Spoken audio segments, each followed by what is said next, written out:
स्वर्गीय गिरीश महाजन, जलसंपदा मंत्री, आपत्ती व्यवस्थापन मंत्री आणि कुंभमेळा मंत्री महाराष्ट्र राज्य यांना विनंती करते की त्यांनी आपलं मनोगत व्यक्त करावं. बोला भारत माता की वंदे वंदे. सियावर रामचंद्र की, छत्रपती शिवाजी महाराज की, धर्मवीर छत्रपती संभाजी महाराज की.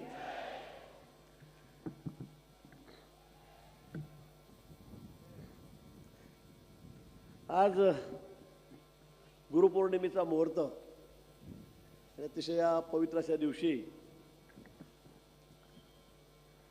आपण सर्वजण या ठिकाणी एकत्रित झालेलो आहोत. मला अतिशय आनंद होतोय.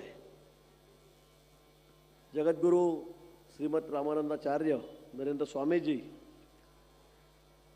दक्षिणपीठ नाणीज धाम या ठिकाणी आपण एकत्रित झालेला आहात. मंचावर या ठिकाणी स्वामीजी आहेत, आमचे मित्र उदयजी सामंत या ठिकाणी आहेत, नाना पटोले हे सुद्धा आहेत, आमचे आमदार पवार साहेब आहेत, आमदार चव्हाण साहेब आहेत, सर्व प्रमुख सर्व पक्षाचे, सर्व पक्षीय, इथे कुठेही पक्ष नाही, ही आमची धर्मसभा आहे. यासाठी सर्व उपस्थित मान्यवर, माझ्यासमोर बसलेले लाखोच्या संख्येत महाराष्ट्रातून, महाराष्ट्राच्या बाहेरून, इतर राज्यातून आलेले सर्व बंधू आणि भगिनींनो, सर्वप्रथम आपल्याला गुरुपौर्णिमेच्या मी मनापासून शुभेच्छा देतो. माझा आवाज थोडा बसला आहे. पंढरपूरला 2 दिवस रात्रंदिवस खूप बोलावं लागलं, गर्दीचं मॅनेजमेंट करावं लागलं, त्यामुळे निश्चित माझा आवाज अजूनही बसलेलाच आहे. मी पूर्वी जवळपास 20 वर्ष झाले असतील त्यावेळेला मी या ठिकाणी आलो. मला आठवत नाही, 20-22 वर्षापूर्वी मी एकदा इथे आलो होतो आणि त्यानंतर आज या ठिकाणी येण्याचा योग आला. तर स्वामीजींची माझी अनेक वेळा भेट झाली, मलाही दर्शनाचा देण्याचा योग आला, पण आज प्रत्यक्ष आपल्या या पीठामध्ये येण्याचा योग आज मला या ठिकाणी आला. त्यामुळे मी स्वतःला खरंच धन्य समजतो. आज एवढ्या मोठ्या संख्येमध्ये मी ऐकत होतो, इतक्या मोठ्या संख्येमध्ये लोक येतात, भाविक येतात, गाड्या येतात, हजारोच्या संख्येत गाडी, लाखोच्या संख्येमध्ये भाविक येतात, ऊन असो पाऊस असो कोणी उठत नाही, इतकी शिस्त. आज खरोखर मी स्वतःच्या डोळ्यांनी या ठिकाणी आपल्याला बघितलं. उदयजी आपण सांगितलं, खरं सांगितलं, सगळ्यांनी सांगितलं की एवढ्या पावसामध्ये सुद्धा आपण एकही जण या ठिकाणी उठायला तयार नाही. स्वामीजींनी मला सांगितलं किती पाऊस, म्हटलं मग स्वामीजी पाऊस आला काळजी करू नका, एकही जण जागेवर उठणार नाही. आणि खरं तसंच झालं. कुठेही शेलबिचल नाही, फक्त छत्री उघडण्यापुरतं आपली हालचाल झाली, पण बाकी कुठलीही हालचाल आपण या ठिकाणी केली नाही. उदयजींनी सांगितलं की आमची सभा असते तर काय झालं असतं, म्हणजे आमच्याकडे आमची सभा असली राजकीय की मग गाड्यापासून व्यवस्था करावी लागते. गाड्या सुद्धा अशा चालत नाही. आतमध्ये 15, 20, 25 लोक बसलेत, वरतून टप आहे. आता आम्हाला स्कॉर्पिओ लागतात, आता सुमो पण चालत नाही, त्या ट्रॅक्सही चालत नाही. आता आम्हाला भारी गाड्या लागतात बसायला सुद्धा कार्यकर्त्यांना. तर AC सुद्धा लागतो. बिना ACची गाडी असली तर लवकर बसायला धजावत नाही आजकाल, असंही झालेलं आहे. आणि मग सगळी व्यवस्था करावी लागते रस्त्यातली, जेवणाची खावडाची सगळी. पण इथे काय, एवढ्या हजारोच्या संख्येमध्ये आपण या ठिकाणी येतात. वर्षभरातून आपण 5-5, 6-6 कार्यक्रमाला या ठिकाणी हजेरी देतात. मग कुठे कुणाला आमंत्रण नाही की पत्रिका आली तुमच्याकडे, कुणालाही आमंत्रण नाही. तुम्ही एवढ्या भक्तिभावाने या ठिकाणी येतात. कोणाला एक डिझेलचा खर्च नाही, गाडीचं भाडं नाही, रस्त्यातल्या जेवणाचा चहापाण्याचा खर्च नाही, पण आपण या ठिकाणी येत आहेत म्हणजे आपला किती भाव, किती श्रद्धा महाराजांवर या ठिकाणी आहे, या पीठावर या ठिकाणी आहे, हे यातून दिसतं आहे. आणि म्हणून मी खरंच आपलं मनापासून सगळ्यांचं अभिनंदन करेन. आज या ठिकाणी महाराजांनी सांगितलं आहे, माझ्याशी बोलताना सगळ्यांनी सांगितलं की या ठिकाणी आपण त्या कॅसेटमध्ये बघितलं, आपलं जसं दाखवलं जात होतं त्याच्यामध्ये बघितलं असेल आपण की या ठिकाणी नुसतं कर्मकांड नाही, भजन कीर्तन नाही, पण त्या व्यतिरिक्त समाजाची सेवा, की मी काय करू शकतो समाजासाठी, हे महत्त्वाचं आहे. बाकी तर सगळे आपल्याकडे मंदिर आहेत, आपण ते करू, ते केलंच पाहिजे, ते आपलं धर्मकांड आहे, ते कर्मकांड आहे, ते आपल्याला करावंच लागेल. पण त्याच्या बाहेर जाऊन मी समाजासाठी काय करू शकतो, आम्ही समाजाची सेवा कशी करू शकतो, हे आपण या ठिकाणी बघितलं असेल. मी आठवत होतो की काय काय कामं आपली आहेत, पण ती माझ्या सगळी डोक्यातून निघून गेली. 1 2 3 4 5 25 मी सगळ्या मोठ्या 40-50 कामं, सामाजिक कामं हे आपण या ठिकाणी करतात. या ठिकाणी ॲम्ब्युलन्स सेवा सगळ्यांनी उल्लेख केलेला आहे. मरणोत्तर देहदान, मी मेडिकल एज्युकेशन मिनिस्टर असताना, वैद्यकीय शिक्षण मंत्री असताना 7 वर्ष मी मागच्या काळात, मी 15 वर्षापासून मंत्री आहे, पण मी मागच्या काळामध्ये ज्यावेळेला या खात्याचा मंत्री होतो त्यावेळेला आम्ही चळवळ चालवली. लाखो लोकांनी फॉर्म भरले की हो आम्ही गेल्यावर आमची बॉडी, आमचा देह आम्ही त्या कॉलेजच्या विद्यार्थ्यांना शिक्षणासाठी देऊ, त्यांना शिकायसाठी देऊ. मला आठवत नाही अजूनपर्यंत कोणी दिलं काय दिलं, मला आठवत नाही, खरंच आठवत नाही. पण महाराजांनी आपल्याला आवाहन केलं, स्वामीजींनी आवाहन केलं आणि जवळपास 228च्या वर बॉडीज देहदान आपण या ठिकाणी केले. फॉर्म खूप भरले गेले, आम्ही गाजावाजा केला की इतक्या लोकांनी फॉर्म भरले, 10 लाख लोकांनी भरले, 15 लाख लोकांनी भरले, फटाफट सह्या द्यायचे, हा आम्ही करू आम्ही करू आम्ही करू. अरे पण नंतर काय झालं, काहीच नाही. खूप मोजके बोटावर मोडण्या इतक्या लोकांनी ते केलं. पण तुमच्या आव्हानानंतर आपल्या भक्तगणांनी आपण त्याचा सत्कार या ठिकाणी केला. त्यांनी कुणी डोळे दिले, कुणी त्वचा दिली, कुठे मरणाच्या आधी अगदी शेवटच्या पंक्तीत असताना या ठिकाणी कोणी लिव्हर देतं आहे, कोणी किडनी देतं आहे. अनेक समोरच्या माणसाचा जीव वाचतोय, जो आंधळा असेल त्याला दृष्टी देता येते. हे काम आपण केलं. आपण निघून जाऊ पण आपल्या डोळ्यातून आपण पुन्हा हे जग बघू शकतो, हा भाव त्याच्यामध्ये असतो. आणि म्हणून मला वाटतं आपलं जेवढं अभिनंदन करावं, जेवढं कौतुक करावं तेवढं कमी आहे. ही सोपी गोष्ट नाही आहे. आपल्याला वाटतं देहदान काय आपण करू, पण ज्यावेळेला नातेवाईक असतात त्यांचा रेट असतो, नाही नाही असं नाही. डोळे दिल्यावर अशी अशी काही ठिकाणी अंधश्रद्धा आहे की मग आता जर डोळे दिले तर पुढच्या जन्मात आंधळा होतो म्हणे, अशी अंधश्रद्धा आपल्याकडे. देऊ नका आता काही पाडणं, द्यायचा नाही, असे सुद्धा लोकांमध्ये समज अंधश्रद्धा आहे. आणि म्हणून हा अतिशय कठीण उपक्रम आहे, पण तो आपण या ठिकाणी आवाहन केल्यानंतर जवळपास 228 लोकांनी या ठिकाणी केलं. रक्तदानाचं रेकॉर्ड आपण केलं आहे, 1,71,000 बाटल्या, म्हणजे हे तर गिनीज बुकातलाच रेकॉर्ड आहे. गिनीज बुकातलं रेकॉर्ड. मी महाराजांना म्हटलं आपण का नाव नोंदवलं गिनीज बुकात, ते म्हणे आम्ही प्रसिद्धीसाठी हे करत नाही, हे लोकांसाठी आम्ही करतो, लोकांचे प्राण वाचवण्यासाठी आम्ही करतो. हा त्यातला भाव त्याचा महत्त्वाचा आहे. तर अन्यथा आम्ही तर आमच्याकडे तर आम्ही राजकारणामध्ये तर आम्ही 500 बाटल्या जरी दिल्या आमच्या वाढदिवसाला तर हे पेपर मोठे मोठे छापून घेतो, हे बोर्ड लावून टाकतो सगळीकडे मोठे मोठे, टी व्हीवर बातम्या, हो भाऊचा वाढदिवस 500 बाटल्या. अरे पण इथे 1,72,000 बाटल्या दिल्या, त्यांचं काय. आणि हे काम तुम्ही करतात, हे तुमच्यामुळे या ठिकाणी होतं आहे. इतकी श्रद्धा तुमची या ठिकाणी महाराजांवर आहे, स्वामीजींवर आहे. आणि म्हणून अनेक असे उपक्रम आहेत या ठिकाणी. ऑर्गन डोनेटचे असतील, रक्तदानाचे असतील, CBSE बोर्ड, वेद विज्ञान इंजिनिअरिंग माध्यम शाळा, आता वेदाच्या संदर्भामध्ये CBSE बोर्ड या ठिकाणी आणलं. गरिबांची मुलं आहेत, आदिवासींची मुलं आहेत, खर्च करू शकत नाही, जेव्हा खावायची मारामार आहे, अशा मुलांना या ठिकाणी आणून त्यांना शिक्षण दिलं जातं. CBSE बोर्डाचं वेद पठण करून घेतलं जातं आहे. छोटी गोष्ट नाही आहे, पण हे सगळं आपण या ठिकाणी करतात. आणि म्हणून अनेक उपक्रम खूप सांगता येतील मला, मी सगळे वाचणार नाही. पण मला वाटतं स्वामीजी आपण जे काम करताय त्याच्यामध्ये घर वापसी हा इतका चांगला उपक्रम आहे, मला वाटतं त्याला कुठेही तोड असू शकत नाही. जे आमच्या हिंदू बांधव जे आपल्यामधून वेगळे गेलेले आहेत, आजकाल धर्मांतरणाची मोठी लाट आलेली आहे. काही करा, आपला धर्म तोडा, हा देश तोडा, हा भाव अनेक लोकांच्या मनामध्ये, देशाच्या मनामध्ये, आपल्या देशातले लेफ्टिस्ट आहेत, डाव्या विचारसरणीचे लोक आहेत, कम्युनिस्ट आहेत, त्यांच्या मनामध्ये हा निश्चित आहे. आणि मग काय करायचं तर हिंदूंना ख्रिश्चनाइज करा, इस्लामीकरण करा, हे आज चाललेलं आहे. हे मोठं दुर्दैव आहे. आणि मोठे गावाचे गावं, पाड्याचे पाडे, कुठे कुठे वाड्याच्या वाड्या लोक धर्मांतरण करत आहेत, त्यांना आमिष दिलं जातं आहे, पैसे दिले जात आहेत. तुम्ही इकडे चला, बघा आमचा देव कसा प्रसन्न होतो, आमच्या दवाखान्यात त्या लगेच कसा बरा होतो, हे सगळं सांगितलं जातं आहे. आणि आपल्या भोळ्या भाबड्या जनतेचं, जे गरीब आहेत, मध्यमवर्गीय आहेत, अशा लोकांचं धर्मांतरण करण्याचं काम या ठिकाणी चाललेलं आहे. मित्रो, या जगाच्या पाठीवर आपला देश हिंदू म्हणून एकच देश आहे.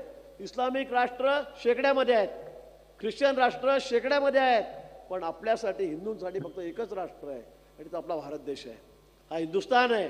आणि म्हणून आपल्यालाही तोडण्याचं काम, कारण आपण ज्या जलदगतीने पुढे चाललो आहोत, मोदीजींच्या नेतृत्वाखाली आपली जी प्रगती चाललेली आहे, आपण सुपर पॉवर होण्याच्या मार्गावर आहोत, अर्थव्यवस्था आपली दुरुस्त होते, सुधारते, इतके कामं चाललेले आहेत आणि हे अनेक देशांना बघवत नाही. आणि म्हणून हा देश कसा तोडायचा, त्याच्या धर्मावर कसा घालायचा, हे काम आता अनेक देश करतायत. आणि म्हणून माझी आपल्याला निमित्ताने विनंती आहे की आपलं हे काम हे सर्वात महत्त्वाचं आहे, सर्वात महत्त्वाचं आहे. त्याच्यासाठी म्हणजे तुमचे आभार मानावे महाराज तेवढे कमी आहेत, स्वामीजींचे जेवढे आभार मानावेत तेवढे कमी आहेत. आपण लाखो लोकांची घरवापसी करतात, कुटुंबात मी परवा नाशिकला होतो, या कार्यक्रमामध्ये किती हजारो लोकांची घरवापसी त्यांनी केली. जे आपल्या धर्मातून दुसऱ्या धर्मामध्ये गेलेले आहेत त्यांना परत आपल्या धर्मामध्ये आणायचं, त्यांना ती दीक्षा द्यायची, हे काम आपण करतात. मला वाटतं या कामाला आपल्याला कुठे तोड नाही. आपण झाडं लावतात, आपण स्वच्छता करतात. परवा कुंभमेळ्याच्या निमित्ताने आपण त्या ठिकाणी नदीचं स्वच्छताकरण आपण त्या ठिकाणी केलं. नंदिनी नदी नाशिकला 50 वर्षापासून या नदीला कोणीच हात लावलेला नव्हता, कोणीच हात लावलेला नव्हता. आम्ही या हातामध्ये तो कार्यक्रम घेतला. मी स्वामीजींना विनंती केली की आपले अनुयायी त्या ठिकाणी आले तर आम्हाला सहकार्य होईल. 15 ते 20 हजार लोक आम्ही जमलोत. 5,000 6,000 सगळे अनुयायी आपले होते. त्या ठिकाणी आमचे प्रवीण ठाकूर होते, ओंकार नाईक होते.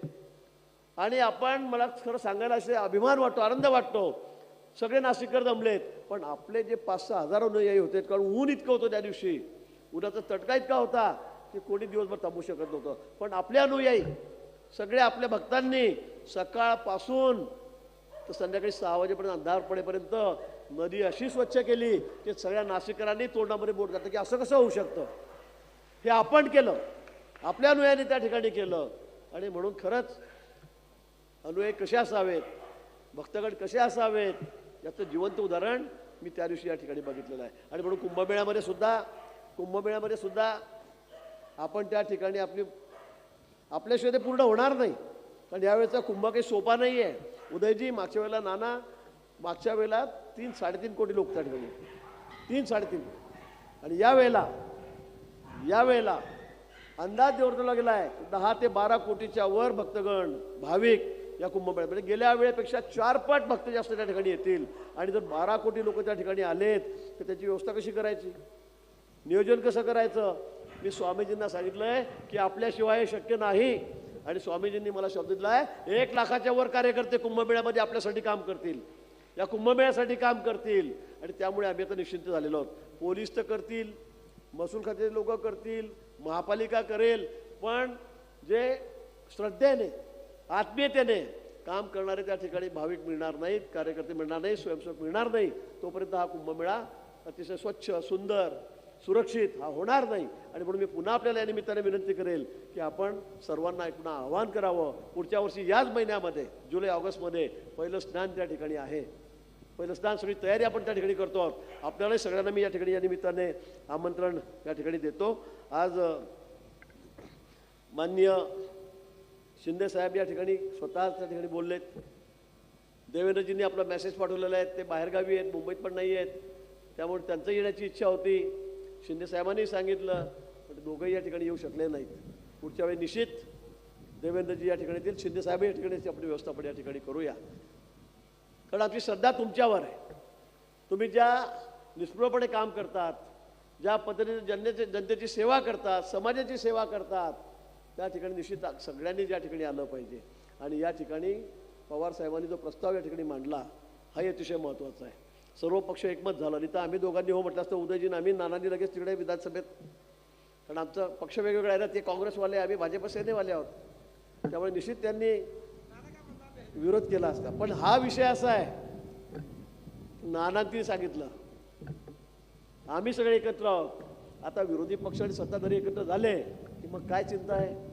त्यामुळे कुठलीही चिंता नाही. निश्चित आपल्या नावाची शिफारस जे अगदी मोठ्यात मोठं पद असेल त्यासाठी आम्ही निश्चित त्या ठिकाणी करूया, असंही या प्रसंगी मी या ठिकाणी आपल्याला शब्द देतो. आज आशिष शेलार पण या ठिकाणी येणार होते. रात्रीपर्यंत 11-12पर्यंत हो चाललं होतं, पण विमान रत्नागिरीला उतरत नाही. आमची 2 वाजेपर्यंत धावपळ चालली. उदयजींचं विमान होतं, पण आम्ही 4-5 जण झालेलो होतो. आशिष शेलार म्हणे मी पण येतो. त्याच्यामुळे आमची संख्या 6-7 झाली होती. त्यामुळे मग मी म्हटलं आपण दुसरं विमान करू. पण त्यांनी सुद्धा रात्री 3 वाजता जय श्रीराम केलं आम्हाला. त्यामुळे मग ते सुद्धा येऊ शकले नाहीत. विमान आले नाही, त्यामुळे मग बाकी जण त्या ठिकाणी मंत्री आमचे येऊ शकले नाहीत, पण त्यांच्या शुभेच्छा मात्र या प्रसंगी आपल्याला या ठिकाणी आहे. पण निश्चित महाराजजी या ठिकाणी आपण आज सनातन पंथशास्त्र ग्रंथ याचं विमोचन आपण या ठिकाणी केलेलं आहे. आपण इतका मोठा ग्रंथ या ठिकाणी लिहिला आहे. मला निश्चित तो आता इतका वेळ आमच्याकडे नसतो, पण मला निश्चित हा ग्रंथ बघावा लागेल, कारण आपण सांगितलं अतिशय सोप्या भाषेमध्ये या ठिकाणी आपण हा ग्रंथ या ठिकाणी लिहिलेला आहे. तो निश्चित मी सुद्धा या ठिकाणी वाचेल, त्याचं विमोचन झालं असंही मी या ठिकाणी जाहीर करतो. आणि जाता शेवटी एकच सांगेल की आपलं सगळ्यात महत्त्वाचं काम काय असेल आज तर व्यसनमुक्त पिढी. आमचा देश जगामध्ये सगळ्यात तरुण राष्ट्र आहे. जगामधले सगळ्यात जास्त तरुण कुठल्या देशामध्ये आहेत तर ते आमच्या देशामध्ये आहेत. 18 ते 25 वयोगटातले तरुण तरुणी कुठे आहेत तर ते आमच्या देशामध्ये आहेत. पण या ठिकाणी तरुण असताना सुद्धा आज ज्या पद्धतीने आमची पिढी व्यसनाधीन होत चाललेली आहे हे मोठं दुर्दैवी आहे, मोठं दुर्दैवी आहे. आजकाल महाविद्यालयामध्ये असतील बघा, आजकाल मुलांपासून सांगतो, लहान मुलांपासून इतकी व्यसनाधीनता वाढलेली आहे. ड्रग असेल, दारू असेल, टोबॅको असेल, म्हणजे मला समजत नाही. आम्हाला सुपर पॉवर व्हायचं आहे, हा देश जगामध्ये 1 नंबरचा करायचा आहे. अर्थव्यवस्था आमची 11व्या नंबरवरून आता आम्ही 4थ्या नंबर 3ऱ्या नंबरवर आणलेली आहे. पण एवढा तरुण देश असताना जर आमची पिढीच व्यसनाधीन असेल, दारू पिऊन संध्याकाळी नुसते पडत असतील इकडे तिकडे, ड्रग घेऊन कुठेतरी लोळत असतील, तंबाखू खाऊन कॅन्सर होऊन मरत असतील, तर मग या पिढीचं काय करायचं, या देशाचं भविष्य काय असेल. आणि म्हणून मला वाटतं आपण जे सध्या व्यसनमुक्तीचं काम करतायत हे सर्वात महत्त्वाचं आहे. हे नुसतं स्वामीजींचं नाही, आपल्या प्रत्येकाचं काम आहे की माझा देशातला तरुण हा सशक्त असेल, बरदंड असेल, तो कुठले व्यसन करणार नाही. काही काळाची याची गरज आहे. आणि आता मोबाईलच्या या सोशल मीडियाच्या चक्करमध्ये आजकाल तर सगळे लोक देव धर्म मला वाटतं विसरतील की काय अशी शंका आहे. पंढरपूरला काल मला वाटतं एका गोष्टीचं समाधान झालं स्वामीजी, बरोबर पंढरपूरला 35 लाख लोक, आपण 32-32.5 लाखाचा आकडा काढलेला आहे. गेल्या वर्षीपेक्षा 10 लाख भाविक यावेळेला त्या ठिकाणी जास्त होते पंढरपूरच्या यात्रेमध्ये. पण युवकांची संख्या त्यामध्ये खूप मोठी होती. ही अभिमानाची गर्वाची गोष्ट आपल्यासाठी, आनंदाची गोष्ट आहे. आणि म्हणून मला वाटतं की आपण आपल्या मार्गाकडे या युवकांनी वळावं, व्यसनापासून लांब राहावं, यासाठी आपल्याला भरपूर प्रयत्न करावे लागतील. ते आपण सगळ्यांनी मिळून या ठिकाणी करूया. या देशाला समृद्ध करायचं आहे, सुपर पॉवर करायचं आहे, जगातला सगळ्यात बलशाली राष्ट्र करायचं आहे. त्यासाठी आपण आजपासून वचनबद्ध या ठिकाणी होऊया. महाराजांचे आशीर्वाद आपल्या पाठीशी आहे, त्यांचा शब्द आपल्यासाठी प्रमाण आहे. त्यांनी सांगितलं शब्दाच्या बाहेर आपण कधीही जात नाही. आणि म्हणून आपण या ठिकाणी आहात, त्यामुळे आम्ही निश्चिंत आहोत की उद्याची ही पिढी, उद्याचे भविष्य हे निश्चित अतिशय चांगलं असेल. हा देश भविष्यामध्ये चांगली वाटचाल करेल, यासाठी आपल्या शुभेच्छा आशीर्वादाची आम्हाला गरज आहे. ते आपण या ठिकाणी आम्हाला द्यावेत. गुरुपौर्णिमेच्या निमित्ताने पुन्हा आपल्याला सर्वांना मी मनापासून शुभेच्छा देतो. आज महाराजांचे स्वामीजीचे आशीर्वाद आम्ही स्वतः स्पर्श करून त्या ठिकाणी घेतलेले आहेत. त्यामुळे मला वाटतं भविष्यामध्ये नाना आम्हाला काही चिंता राहणार नाही, सगळं व्यवस्थित चालेल. तुम्ही तर परम भक्त आहात, पण आम्ही भक्त आहोत. तुम्ही असं रागाने बघू नका आमच्याकडे. चला, काही हरकत नाही. आज काही राजकीय विषय नाही, पण आम्ही एकमेकाची ओढत असतो नेहमी. आपल्या सर्वांना मी मनापासून खूप खूप या ठिकाणी शुभेच्छा देतो आणि माझ्या शब्दांना विराम देतो. धन्यवाद. जय हिंद, जय महाराष्ट्र, जय श्रीराम. धन्यवाद साहेब. जशास तसे ताज्या घडामोडी पाहण्यासाठी व आपल्या परिसरातील बातम्या प्रसारित करण्यासाठी आजच आमच्या चॅनलला सबस्क्राईब आणि लाईक करायला विसरू नका. संपर्क करा वेद न्यूज मराठी, सिद्धेश्वर मठपती, मुख्य संपादक.